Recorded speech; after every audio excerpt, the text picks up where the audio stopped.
کا سب سے بڑا قلعہ پاکستان میں ہے، جس کی دیوار چین سے مشابہت رکھتی ہے، جسے دیوار سندھ بھی کہا جاتا ہے۔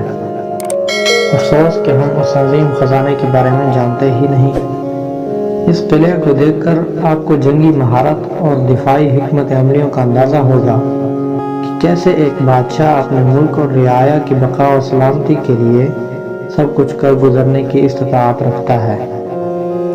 کراچی سے تقریباً 300 کلومیٹر کی دوری پر ضلع جامشور کی پہاڑی صحرا میں موجود رنی کوٹ، جسے عظیم دیوار سندھ بھی کہا جاتا ہے، جامشور شہر سے لگ بھگ 120 کلومیٹر نیچے چھوٹے سے شہر سن کے قریب واقع ہے۔ رنی کوٹ کب، کیسے اور کیوں بنا، اس بحث پر محققین ابھی تک ایک رائے پر متفق نہیں ہو پائے، لیکن کچھ مورخین کا ماننا ہے کہ رنی کوٹ ساسانیوں کے دور کا قلعہ ہے۔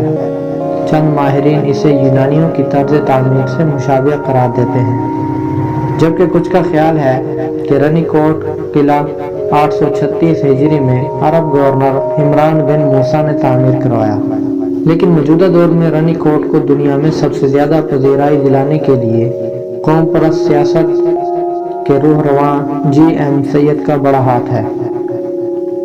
نامور محقق اور مورخ بدر ابڑو MH پنوار اور تاج صحرائی کے مطابق رنی کوٹ کی دیواروں کی لمبائی 30 فٹ اور چوڑائی 7 فٹ ہے، جبکہ رنی کوٹ قلعہ 16 سے 30 کلومیٹر میں پھیلا ہوا ہے۔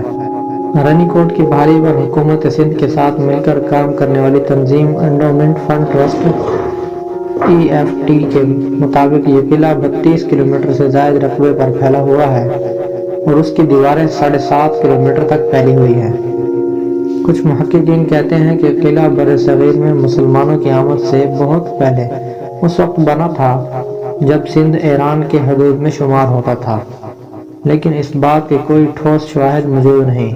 اتنے بڑے رقبے پر پھیلی ہوئی دیوار پر کم و بیش 18 واچ ٹاورز بھی ہیں، جن سے متعلق مورخین کا کہنا ہے کہ یہ ٹاورز کسی زمانے میں جنگ کی لڑائی اور حفاظت کے لیے استعمال ہوتے تھے۔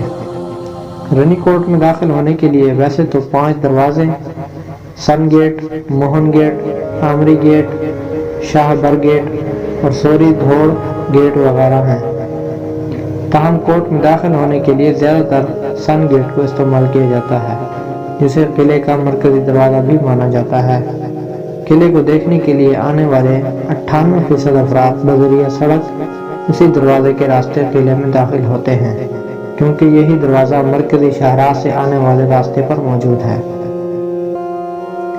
رنی کوٹ کے اندر جہاں اونچے اونچے پہاڑ اور سرسبز کھیت ہیں، وہیں قلعے کے اندر پانی کا چشمہ بھی موجود ہے، جسے سندھی زبان میں پرین چوتڑ کہا جاتا ہے۔ جہاں چاروں طرف 1500 سے 2000 فٹ کی بلندی کے پہاڑ موجود ہیں، اس چشمے کے حوالے سے بھی دلفریب داستانیں موجود ہیں۔ رنی کوٹ کی کوئی مستند اور ایک تاریخ نہیں ملتی، تاہم مورخین اور محققین کے اندازوں سے یہ واضح ہوتا ہے کہ یہ قلعہ کم سے کم 300 سال پرانا ہے۔ اس قلعے کی سب سے منفرد بات یہ ہے کہ اس قلعے کے اندر آبادی بھی موجود ہے۔ اس قلعے کے اندر گبول قبیلے کے افراد بسے ہوئے ہیں، جن کا دعویٰ ہے کہ وہ پچھلی 7 نسلوں سے یہاں آباد ہیں اور انہیں اپنے آبا و اجداد بتا کر گئے تھے کہ رنی کوٹ 2000 سال پرانا ہے۔ قلعے میں رہنے والے ایک نوجوان نے بتایا کہ گزشتہ 7 نسلوں سے اس قلعے کی زمین ان کی ملکیت رہی ہے اور ان کے پاس دستاویزات بھی موجود ہیں۔ نوجوان کے مطابق وہ صرف قلعے کے اندر زرخیز زمین اور اس جگہ کے مالک ہیں جہاں ان کے گھر بنے ہوئے ہیں۔ باقی قلعے کی دیواریں، پہاڑیاں اور قلعے کے اندر موجود مزید 2 قلعے کس کی ملکیت ہیں، انہیں اس کا علم نہیں۔ ان کے مطابق مجموعی طور پر قلعے میں ان کے 40 گھر آباد ہیں، جو 30 کلومیٹر کے رقبے کے اندر پھیلے ہوئے ہیں۔ انہیں یاد نہیں کہ کبھی ان کے ہاں پانی کا مسئلہ ہوا ہو۔ انہیں سردیوں یا گرمیوں میں ہمیشہ پہاڑوں کے دامن سے آنے والا صاف پانی میسر ہوتا ہے، البتہ کچھ وقت کے لیے اس کی مقدار کم ضرور ہو جاتی ہے۔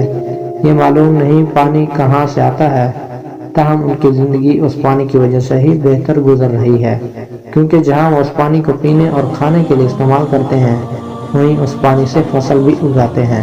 پہاڑوں سے نکلنے والا پانی استعمال کرنے سے ان کے گاؤں میں کبھی کوئی موذی مرض نہیں پھیلا۔ اگر آپ کو بھی کبھی موقع ملے تو آپ وہاں پر ضرور جائیں۔